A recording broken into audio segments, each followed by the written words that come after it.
It's almost evening time. April 12th, Wednesday. I don't know what to tell you at this point. I don't know quite what to say. I can't believe that I've already into this 15 seconds. What I want to tell you and what I don't want to tell you is that I had a fan, if you will. And the fan basically indicated that they were threatening my life. Okay, well, fine. Um, I don't mind facing the end. Don't like it much, but it's probably better than a lot of other ways to go. What the heck. So I'll be taking a bit more of a stand. I'm going to be making as many videos as I can, just in case. It's kind of doubtful that it's a real threat, just somebody trying to bully me. But who the hell knows? I don't. Anyway, my supervisor, Chuck, always told me, I was working in the village and I wanted to get a handgun and carry it with me. He said, the natives will know you have it on you. They'll just know. And he told me that you need to be prepared to meet your maker at any time. Chuck was wise. He was older than I, came out of the same university. And he had some philosophy, some stuff that was pretty good. And I understand what he means, that when you're carrying a gun, people know. People know things about you, especially those natives in Alaska. They're very smart. They can be shrewd. They can be cunning. They can be incredible adversaries, yet they can be great friends too. They're more rational than we are. When you ask one what his opinion is, and he actually respects you, and you give him time to think about it, because they don't talk as much as we do. They say a lot more than we do. There's a lot more depth to it. I learned a lot of good lessons from those natives. Well, you're just amazed at the pragmatic aspects that come out of these, the wisdom from them.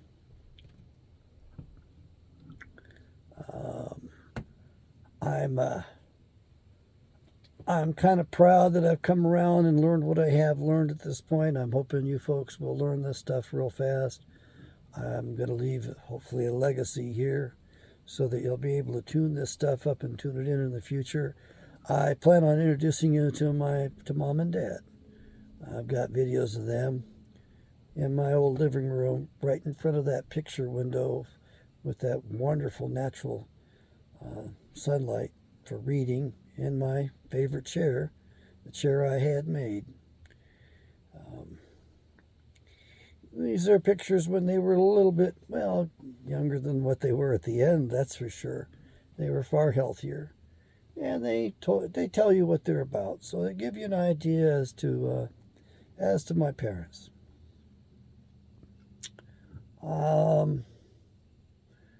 I've had a pretty good life, pretty long life. Well, I've had challenges. It hasn't been really all that easy. It's been bumpy as hell.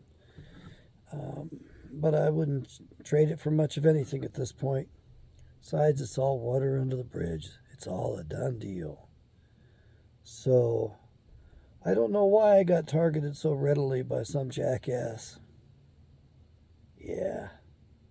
Anyhow, the electronic tracks for the guy are out there, and I'm leaving this out there for you all as well. But don't worry about me. I'm not eager to cave in and capitulate and go down gracefully. And if it comes, as I've always said, I'd rather die standing on my feet than in a lot of other ways. Oh, what do you need to know today?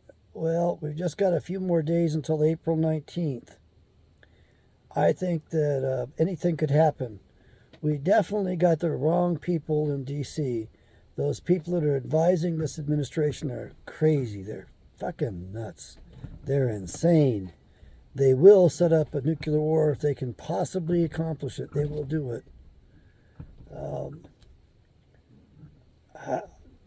You folks think it doesn't matter who's in the White House? Well, it does. You folks think that elections don't have consequences. Well, they do. And so I hope that you who succeeded in getting your man in office and your woman, I hope you're proud of yourselves, and I hope you're happy with the way things are. And remember when the bright flashes happen, when that bright light occurs on the horizon, duck and cover, boys and girls. That's what they taught me. That's what they taught us in Germany when we were little boys and little girls. We hid under the desk. Look, folks, that's a possibility because this is Sodom 2.0, and we have the physical evidence that God used a nuclear device in Sodom. Okay, what I want you to do, all right, just had to give a little message back. What I want you to do is get this Bible. I want you to read it. I want you to enjoy it too. I think it's going to be better than any of these movies you're watching. It's not biased. There are some traps in there laid by the enemy.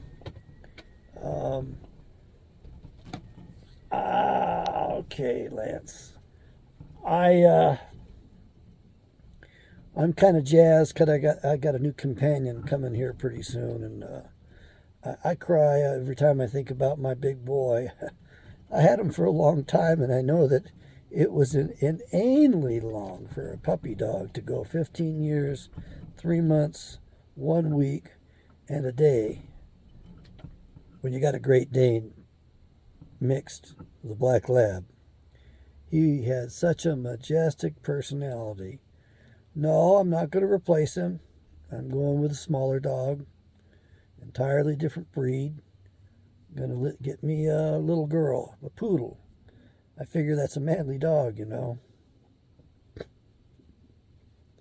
Anyway, I've been trying to mind my P's and Q's and stay on top of things, but they're happening pretty fast.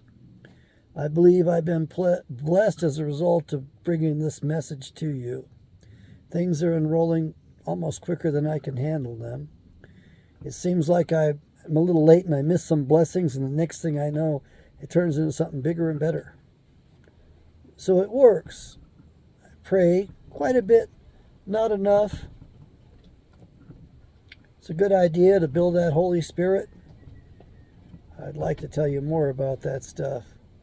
It really does charge up the whole body, the innards. You know, the heart in the Bible referred to the intestinal area. It referred to the internal organs. And we're wired up to that brain and the digestive tract for a reason. And you talk about gut feelings, well, that is your conscience as well. Some of us don't have those wonderful, fine connections. We lack that vagus nerve connection that goes to our heart and then to our stomach, to a brain that can operate independently of the brains up here and the brain throughout the body.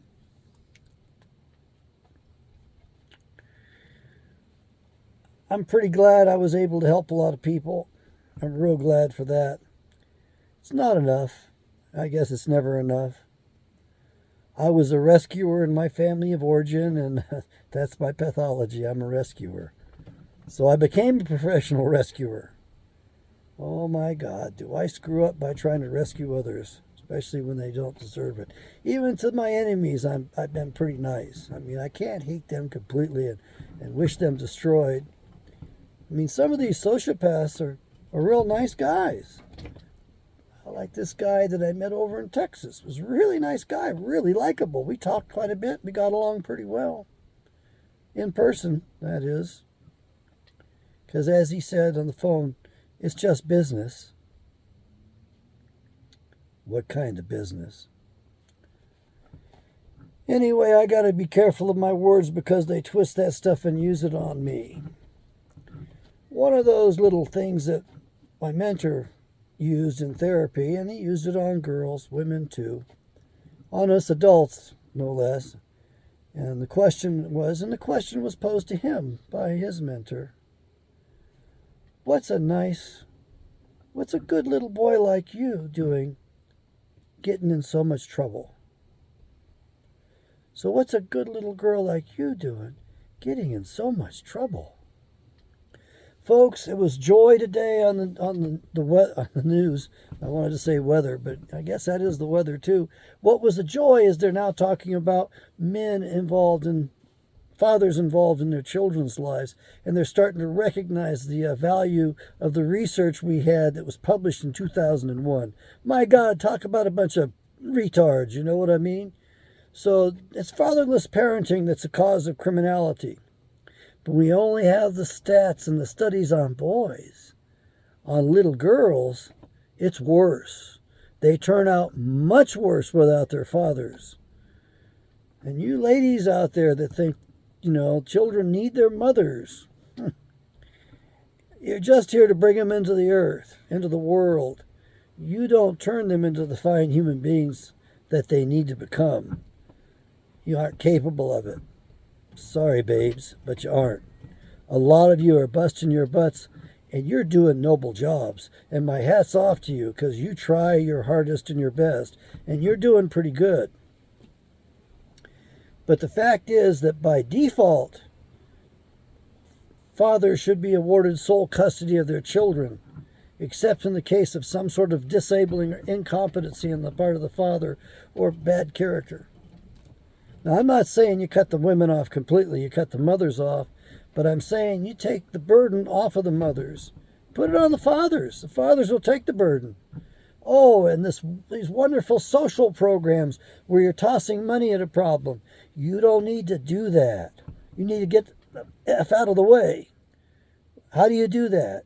Well, when you walk into family court, you don't treat the men so badly, and you don't find in favor the women so wonderfully easy and by default. The judges need to automatically award custody to the fathers. They don't need child support. Let the women go off and do whatever it is they want to do. If they want to cat around, let them do it without being encumbered with a child. But they don't get the rights. Fathers are strong enough and big enough. They'll bust their butts and do whatever it takes to earn whatever it takes to take care of the children. But I don't want these men strapped anymore with spousal support. Now, I understand if you've been married for 20 years, 40 years or something, and you've got that teamwork, that division of labor whereby she's taking care of the house, taking care of him, taking care of the children, taking care of herself. That's more than a full-time job. I acknowledge that. So in that case, after some decades of that, okay, spousal support, all right, fine.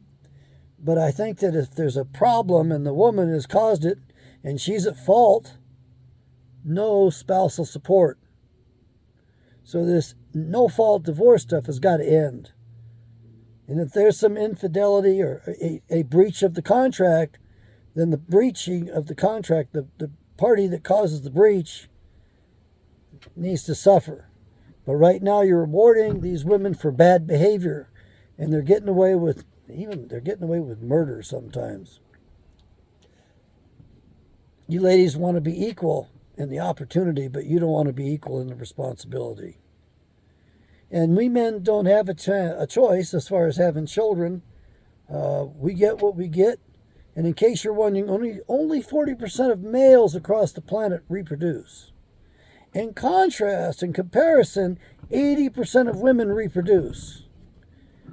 Gee, 40 goes into 80 how many times? 2 times? So each one of those women that are reproducing are sharing a man. Minimally. When you look at it across the board, you've got 1 man reproducing for every 2 women reproducing, approximately. Good ballpark figure. So, that's the way it goes. I don't think we can legislate the proper outcome for that, but we sure as heck could socially engineer things so that men were willing to get married. Right now they're not willing to get married. Can't blame them. It costs too much. I'm going to start a series, and it's going to be called What a Prospective Sugar Baby Needs to Know. Hold on, bear with me. I'm going to tell you, the ladies, and you fathers and mothers, I'm going to tell you the truth about what your daughter's possibilities for the futures are. I got to tell you the bare bones, honest, candid truth as best I can deliver it, and I will do exactly that. You're not going to like what you hear, But your daughters don't have a fighting chance because they're too busy being princesses. They're too busy listening to Disney spoil them. And you spoil them too. You make them impossible to live with. And you set them up for failure, long-term failure. That's right. So I'm going to tell you the best I can. Eastern philosophy, Western philosophy, Bible, Sanskrit. I'm going to tell you stuff real fast, real short, real sweet, real direct to the point. We'll be discussing what's available on the internet for these young girls to do, and it's not very nice. The whole game has changed. That's why men are backing out of it, bagging it. And it's changed completely. My generation seems like it was the last generation capable of marrying and staying in the marriage. We've been fed all kinds of lies and BS. There's a psychologist in Tucson, I think it's Dr. Smith. His specialty is in marriage. And he told us that the divorce rate was dropping so rapidly that they didn't even want to name it. It was falling so fast they were having trouble tracking it. But that was in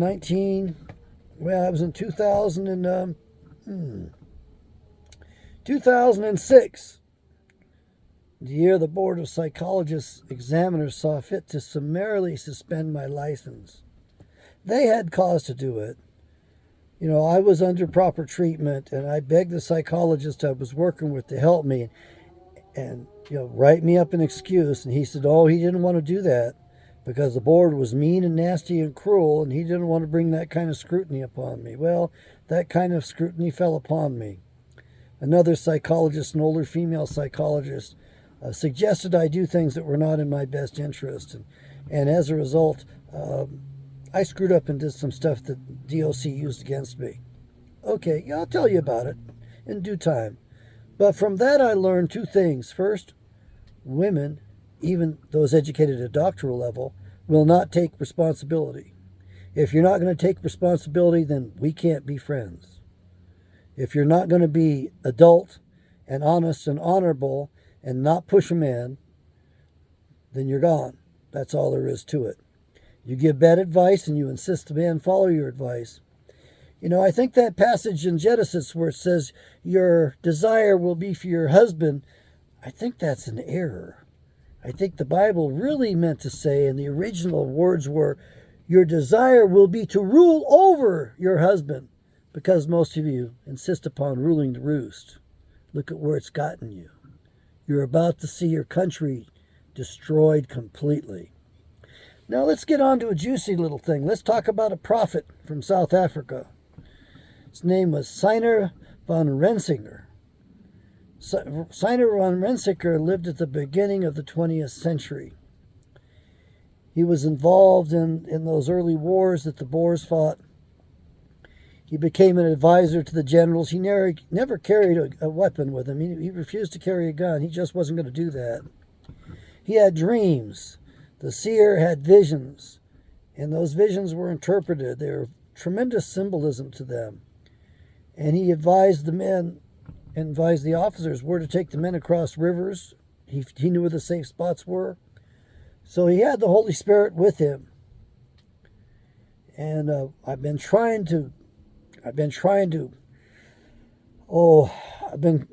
befriending people in South Africa, hoping that I can get a hold of somebody that can explain to me, who knows their language, who can explain to me what the seer saw for the United States of America.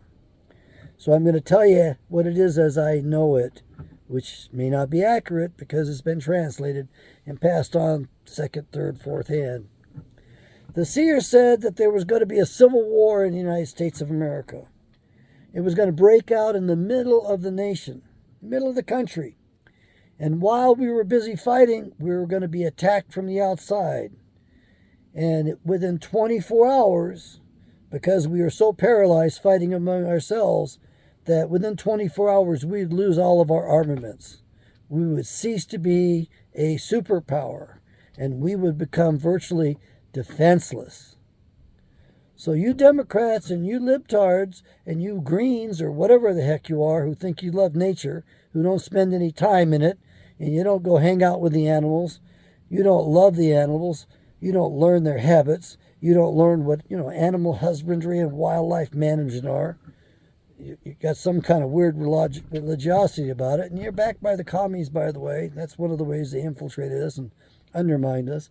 Oh, and by the way, this fossil fuel BS, bovine excrement, it's not fossil fuel. Stop calling it fossil fuel. Fossil fuel is the language of the enemy, and by using that language and the enemy's terms, you sink yourself. Oil doesn't come from fossils. Coal comes from oil that dries up. Oil is best thought of as a mineral which the earth produces constantly. It's also an insulator of the earth. But that's advanced stuff even for me. So you boys and girls can go do your research and do your homework on your own for a change. Signer von Rensinger said that we would be attacked from the outside. In 24 hours, we would lose our armament. I don't like that idea because that sounds like one hell of a whack, one heck of an attack. And, we do have it coming. We turned our backs on Yahweh, and we've been the bully. We're the bully of the big playground called planet Earth. You might as well get used to the reality of it. You're not the greatest anymore. Greatest fools, yes. Most manipulated, certainly. Targeted for extermination? Oh, you bet. He also said that World War III was going to last only 2 weeks. He said that we would see all kinds of things across the sky. Weapons would be rolled out that we never knew existed. And he said it was just going to be flabbergasting. You're going to be out there looking at the stuff, dropping your jaw, going, what the heck? What's that? What are they doing?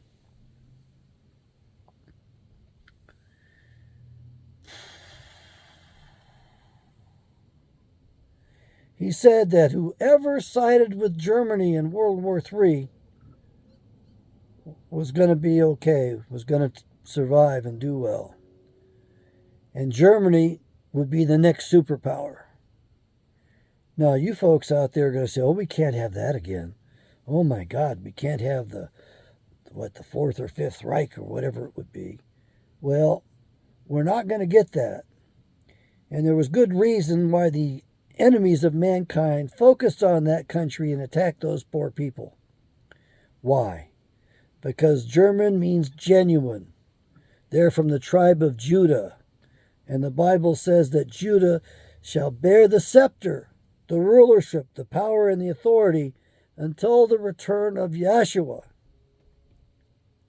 So these guys that wanted to pretend they were the chosen ones and rule the world, pull off this identity theft, they had to go after the big bad guys that they couldn't take. That's why they kept focusing and all of their wrath and might on Germany. Whenever a Roman Catholic bishop or pope, whatever you want to call those dudes with a Dagon fish cap on, that's right, Dagon. It's in the Bible. Read the Bible. Whenever the pope wanted a warrior, he recruited a kraut. He recruited a German emperor. That's what his strong arm guy was. That's who his protector was. That's who defended him. Unfortunately, it looks like we've gone after Germany again. This war over resources with Putin has destroyed German industrialism. You think Porsches are expensive now? Wait till after all this BS. They'll double in value. I'll never be able to afford another one because of you stupid people out there. I'd love to be able to tease you and say, don't you realize how important I am? Don't you realize how important it is to me that I get myself another fine automobile? The last one was wonderful. I gave it a nickname, but I can't say it here. And even the Porsche Club of America people got really upset with me for posting that up there. I don't think the Porsche people appreciate it, but I nicknamed it Well, let me give you an example. I can tell you this way. My dad had a Toyota Land Rover he bought used. Four-wheel drive. It was quite a vehicle when it was running right. It was in the shop all the time and costing him an arm and a leg. And I know my dad took Mom out over on the tank trails, Fort Richardson, you know, logs and trees down over old tank trails and stuff. And he got stuck out there. It broke down. He nicknamed it Hirohito's Revenge because it was in the shop so much. So I nicknamed mine Guess Who's Revenge because, well, for one thing, nothing could touch it. It was fast. It had the advanced off-road package. It was towing tremendous capacity, and I beat out the little 911, the little Porsches on the track. Even the 911 Turbo, I'd chase his butt down. Foot pedal down, I'd be right on his butt in short order. Those cars and those little guys in the little cars razzed me about, what are you bringing an SUV out here to the track? And by noontime, they were coming up saying, man, we can't outrun you. You chase us down. I didn't. I had off-road tires on too, which really hobbled me. But I was a gentleman in the corner, stayed right in the middle of the turns rather, and gave them whatever they wanted, in or out. And I kept it steady because those guys could really corner and I couldn't. Heck, I was doing 100 miles an hour all day long in the backstretch until I got rid of my instructor. He abandoned me and they let me go out as a novice by myself, and I was hitting 105. Those guys told me the instructors were limiting them to only 80 miles an hour on the backstretch. I guess they liked my car and my instructor so much they let me go. I never did bother to inform the boys that the car had been tuned up to the first stage by EVOMs. However, I was only running 91 octane fuel. I wasn't running race gas, 100 octane. Man, I put in a tank of 100 octane in my car. At the pump in North Scottsdale, the only place up there, well, there were two places you could get racing gas at the pump. One was at the south side of Phoenix, and that was at Love's truck stop for $10 a gallon. But this place in Scottsdale had a deal on it. It was like only $7.76 a gallon. I wonder what it costs today. It cost me $173 to fill the tank up, and I had a trip to take up to Prescott. Oh my Lord. Or I don't remember where. Oh, I think it was, no, I went up to Payson. Anyway, it was like the car had no mass. And whatever I thought about doing with the car did, except when I did one power takeoff to impress the guys, and I zigzagged like crazy, and the traction control kicked in and finally got control of the car. And I said to myself, oh my God, I'll never do that again. I was so embarrassed, but all four wheels were burning. All four of them. And at that point, I had on my 20-inch DMRs, my street tires, summer tires, which had some grip. That car just squatted down, and it had so much power. The guys at EVOMs really know what they were doing, and I had a couple extra parts in the kit that I picked up for it. The car was pretty safe to drive before I did that. It was pretty easy to drive. I could hand it to anybody, and I'd feel confident that they could drive it safely. Those, the diverter valves on it were plastic, and they weakened over time, so they really weren't holding full boost but for seconds. It was really anemic. The stock parts were anemic. EVOMs put their diverter valves on it made out of, metal, stainless steel, I think. My God, those would hold boost as long as you wanted it. And believe me, it was powerful. I wish I had had a chance to put a second tank of race fuel through it, because that stuff was addicting. I went through that tank in 2 days. And if I was a rich man, I would only buy fuel at that gas station. Oh my Lord, it was glorious. It was heavenly. It was great. It was faster. It was, as my mechanic said, who tunes this up to a higher level than mine was. He put on the bigger intercoolers and the bigger turbos. He put in race fuel without tuning up the ECU. I asked him what it was like. He said it was scary. And this is a guy that's been in Porsches for a long time. He was trained up in Germany. Excellent mechanic. He said he wasn't going to do it again. It was so scary. So I would imagine he was making 800 horsepower. We estimate my car was making about 560, 550. They put the 540 package, plus I put the plenum on it. So I'm going to guess at 555, something like that. And the air suspension was just very civil, very polite, very well mannered.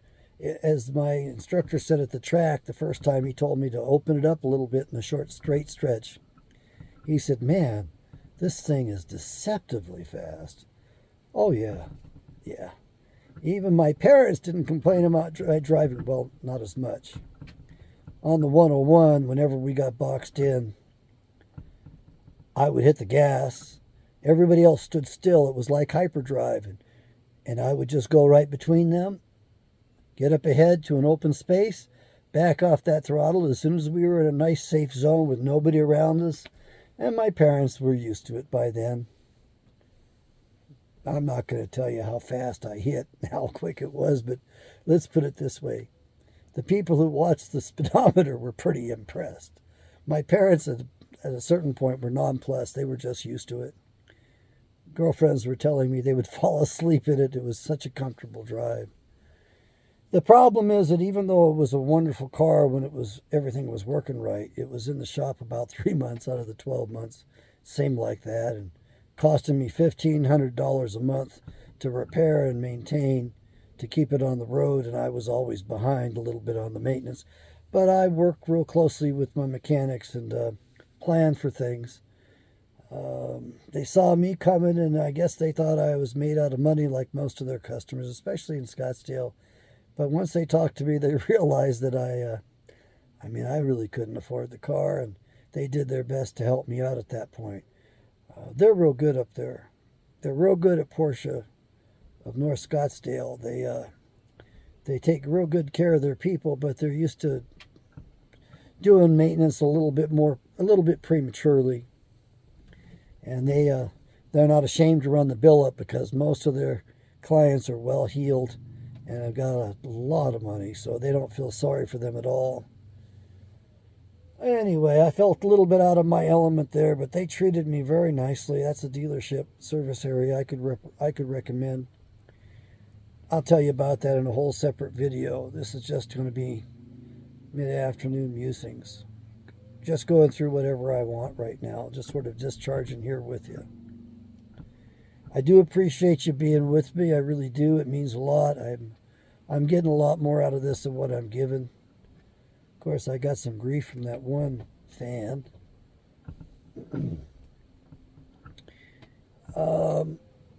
When I pass, I know where I'm going. I know what my reward is. Well, I know that I make it to there. I understand the order for those who make it. It's in 2 Esdras in the modern English, and it's not in the original King James, which was from the Latin Vulgate. And the 2 Esdras has got 70 more verses in it in the modern English compared to the King James English. Anyway, you might want to read 1 Esdras and 2 Esdras, because in there is the prophecy, the prediction about what happens to that eagle. It's in the book, folks. I'm not claiming I understand it.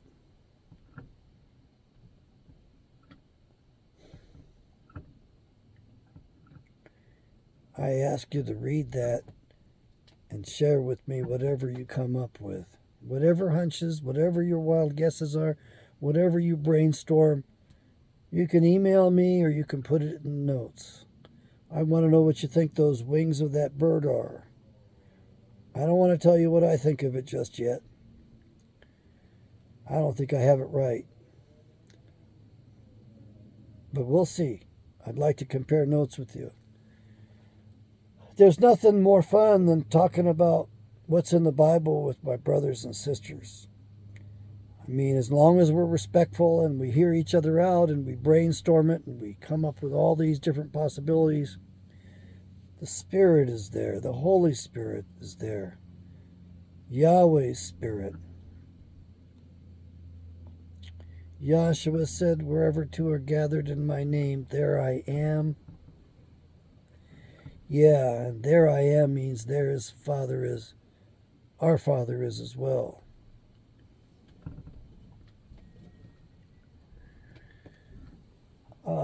Trying to mind my P's and Q's, but I'm really fearful. I told you a little bit about Deagle a little bit ago. Deagle took down the web pages on the population reduction, and I realized I made a mistake in that video earlier. I said 235 million, and it said 335 million, and the drop was to only 69 million, which means about 272 million of us have got to die to satisfy them. They took the website down for quite a while. Then they put it back up. Last time they put it up and I found it and checked it, they had 99 million survivors in the United States of America in 2025. 99 million from 335 million. So what's that? 236 million? Well, that's an improvement. About 40 million improvement. That's nice. 35 million improvement. I mean, it's in the right direction, but it doesn't satisfy me. This is an organized world effort to take down the world. In each nation, a group of these Khazarian mafia guys are running the show and doing their best to set it up to do their own populations in. The weather treaties, international treaties, say it's legal. It's okay to modify the weather as long as you do it to your own people, over your own country. By treaty, you're not supposed to do it to others, but they do. In case you're wondering how long they've been doing this stuff, it's a lot longer than you think. They've been doing it for more, well, about 100 years. A little bit more. Yeah. What's his name? That Serbian boy who had that wonderful toy, who got upset with his master, Mr. Morgan, who refused to fund him. Got upset with him, so he decided he was going to show him. And he decided to do a little shot up past Admiral Byrd on his way to the North Pole. And he set the trajectory up and calculated everything best he could, which was darn near perfect. But he couldn't hold constant for all the variables. And when he launched that beam or that projectile, that electric, whatever it was, he didn't know. He couldn't count upon a rather large owl that flew directly into the beam. It disappeared, and that shot was heard around the world. Landed in Russia. And as a result of him showing off, the Russian spies picked up on the weapon and identified it, and to hide his tracks and to hide, the fact that we had that kind of a weapon, they tore down that tower in New York. Yeah. Tried to hide the evidence. So that's how long they've been doing this sort of stuff. In case you're wondering, before that, the world's longest tornado across many states, lasting many hours, which went in a straight line right across all of those states. I think it went across Illinois. Well, I don't know where it started at, but Illinois, Indiana, Ohio. Guess where that straight line led to if you followed it? Right to the doggone weapon. So my brainy friend believes, and this is just theory, that those jackasses used this weapon to create the Dust Bowl and to cause all of that upset, those migrations out west, all of that famine, from feast to famine, displacing all of those people in the middle of the country, harming that topsoil, that was done on purpose. It was engineered, calculated, and done wittingly.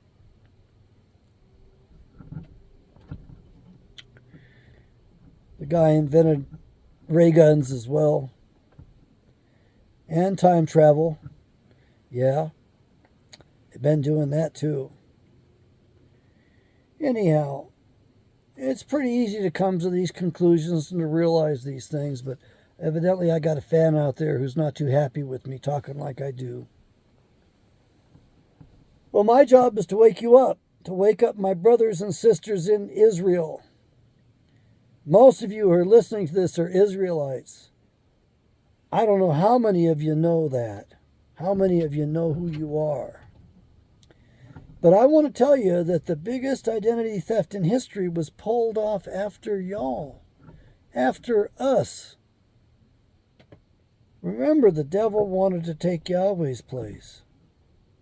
Remember that? Well, one of the ways, the sneakiest way he decided to do that was to marry into the family. Then he couldn't be denied. Read the Bible.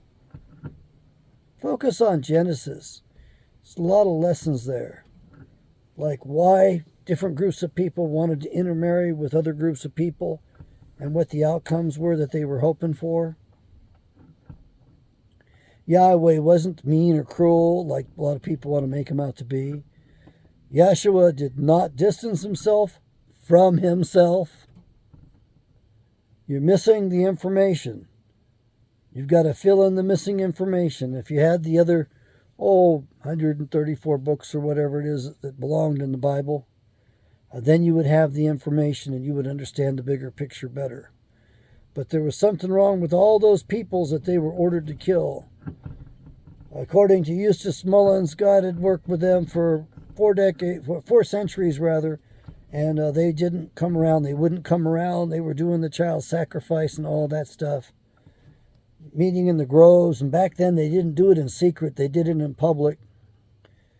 We'll talk about that at some point.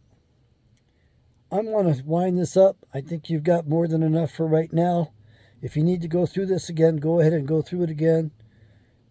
You want to take notes and post them, I would appreciate it. I'd love somebody to outline these things and give us an outline and put the ideas in there. It would be nice to index these things.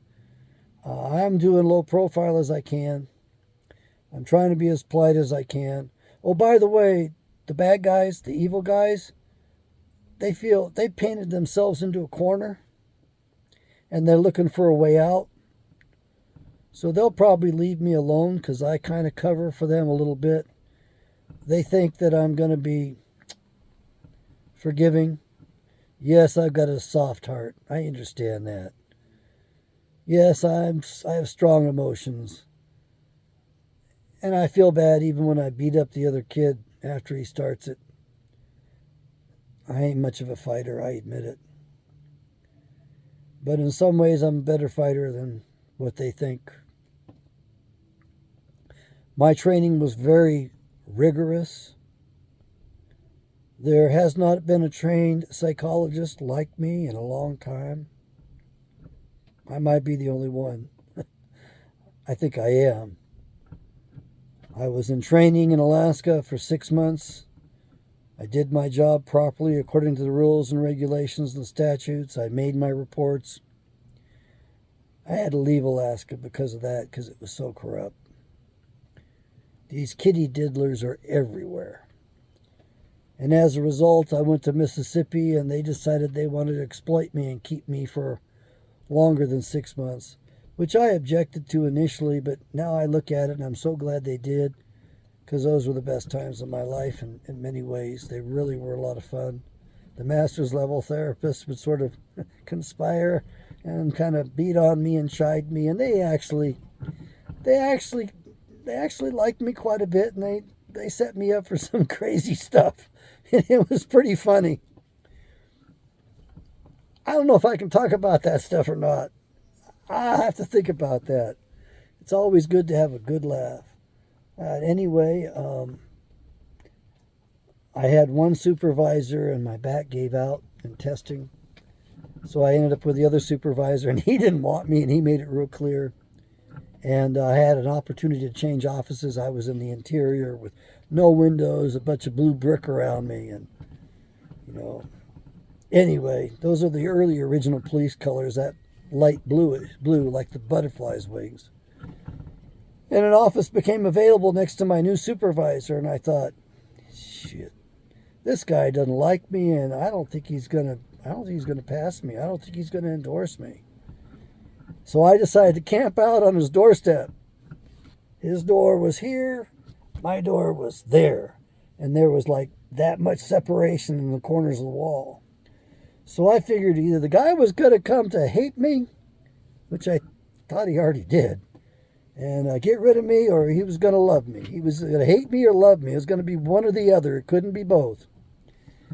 And it took a long time. And he got me a raise after I was there for a bit. He went to bat for me and got me a raise. It was about a $10,000 raise. And it was enough to keep me around. And I ended up staying for 4 years total. I vested in their retirement system. One of the smartest things I ever did. And I made sure to work beyond the required days because I didn't want them taking that away from me under any excuse. I didn't want them doing that. And I'm glad I did because the state of Mississippi manages their retirement system quite well. I cannot say the same thing about Arizona. This governor stole from the retirees.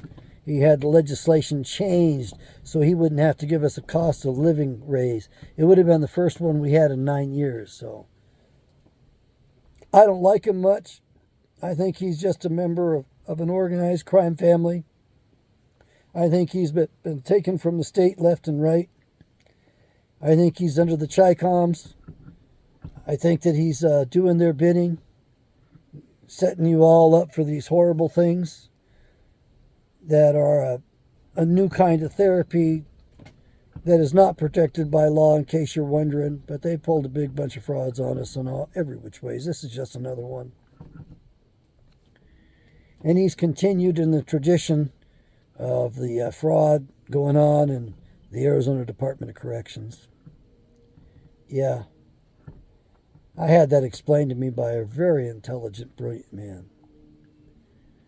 So, I'm hoping they get a good governor. I'm hoping that the governor will commit to the Arizona militia, to forming the militia.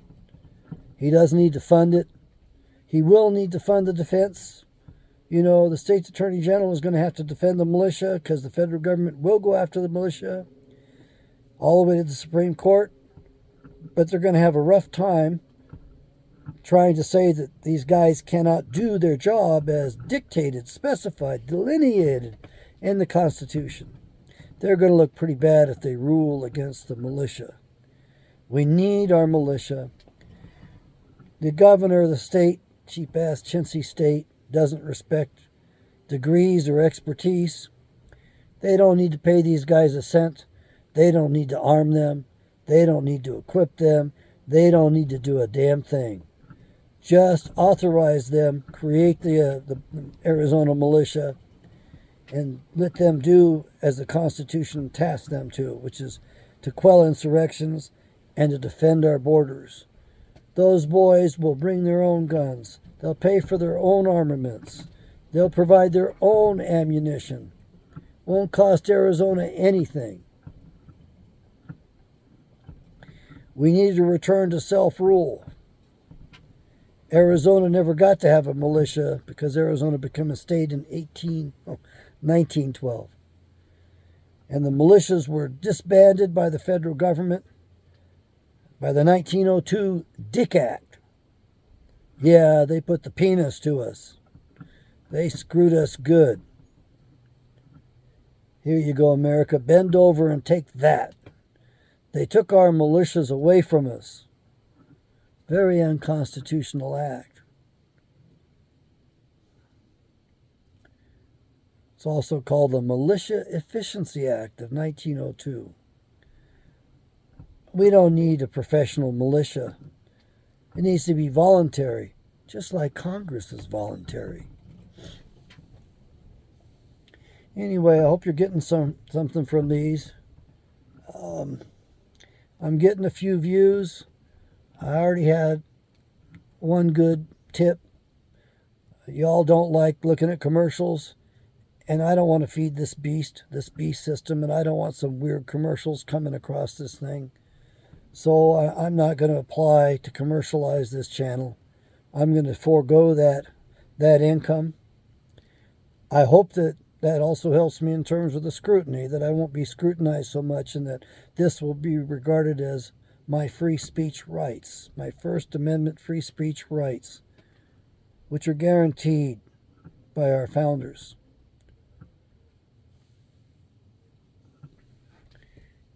Anyway, they got a monopoly, and they've used it, and they'll use it against us. And I don't like it much, and most of you don't like it either. So they're basically doing their best to create the same circumstances that existed at the time Israel went into captivity. It's all in the Bible, including the great sin that they committed. And you and I have been committing those sins, that sin. When we can avoid it, when we can look at it, read it, study it, it's in the Bible twice, got a double witness, and it describes political correctness, which basically is a break with reality. And the consequences of that were being taken into captivity.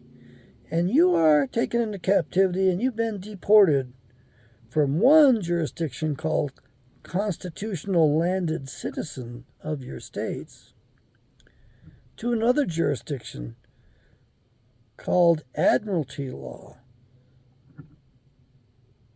of the seas, the merchants.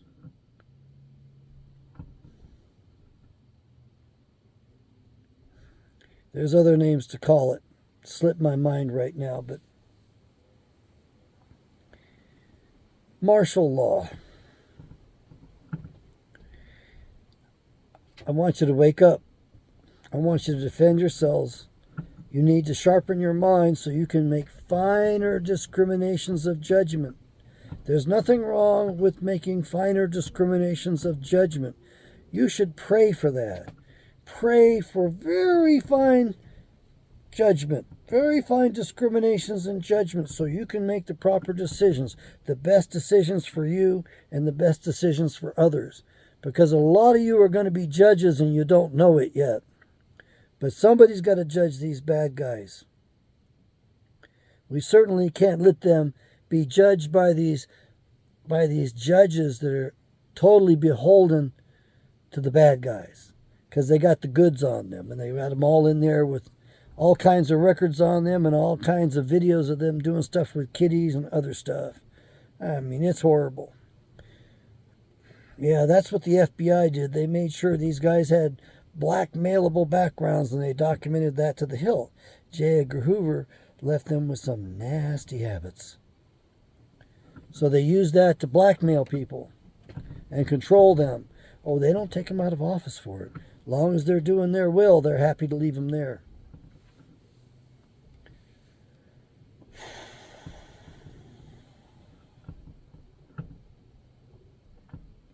What you need to know is that I feel like I'm a failure, that I'm not giving you enough. I'm not conveying enough information to you. You got to listen carefully to me, because I am well trained.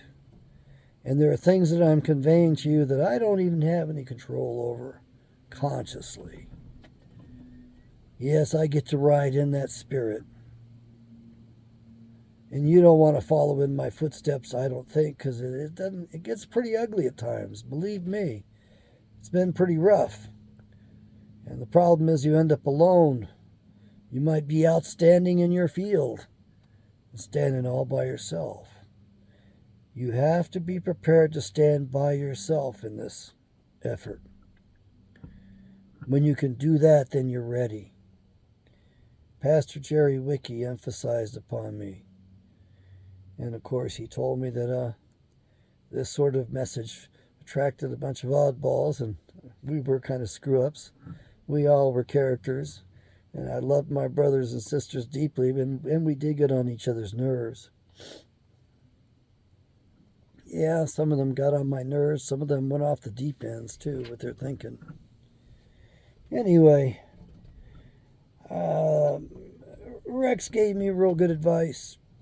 He didn't want me buying these extra biblical books and spending time in them. He said, stick with the Bible. the core of the Bible. And he's right. That's where the value is. That's the yardstick by which you measure these other books and other things.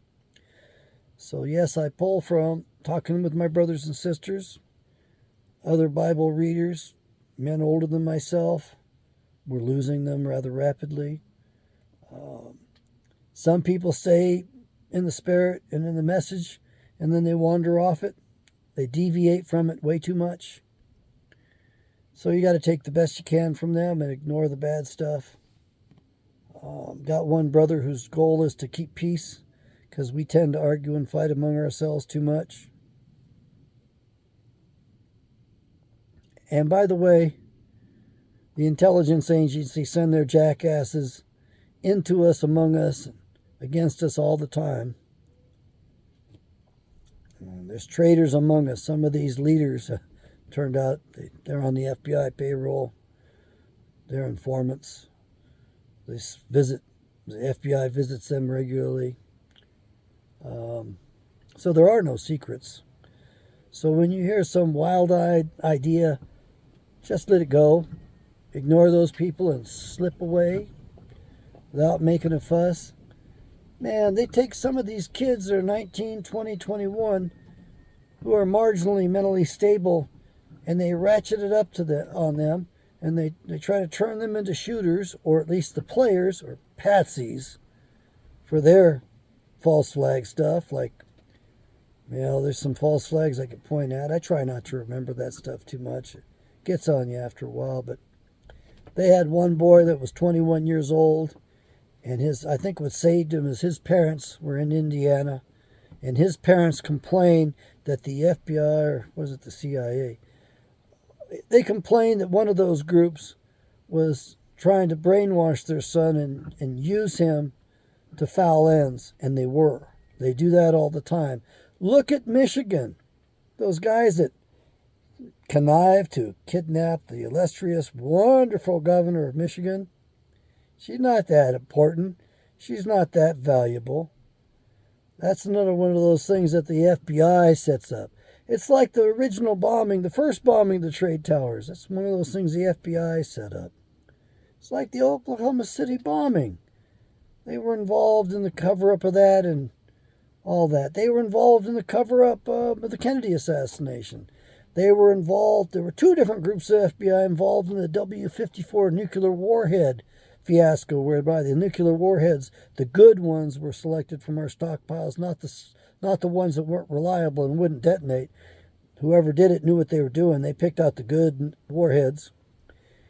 They took them to Texas, and they were selling them to the Israelis, and these nuclear warheads give off a specific radioactive signature, so they were hot on the tracks, quite literally, hot nuclear. And that one group from the FBI, the good guys in the FBI, were encroaching upon the bad guys in the FBI who were doing the heist and the sale, and the transference of these weapons, these nuclear weapons, to Israel. So that's why you got that missile attack on that barn in Texas. The purpose of that missile attack was to destroy the evidence, the nuclear footprint that was in that barn from the storage of those W-54 Davy Crockett tactical nuclear warheads. Oh, the same type that were put in the basements of each of the Twin Towers and detonated before anything else, before the time charges came down the buildings, and the buildings came right down in their own footprint. Free fall, faster than the speed to gravity. That was magic, wasn't it? And we got eyewitness ringside seats. We got to watch that whole thing on television over and over and over and over again. Even my mother was upset because it bothered her so much, and I told her, Mom, shut the TV off. She watched it all day long. Talk about trauma-based brainwashing. It's exactly what that is. That's what they've been doing to the American public at large. They're doing the same thing with the Ukraine right now, and your mainstream media are the culprits in that. The bad stuff has been carried off by Ukrainian MFs, doing it to their own people. Good day.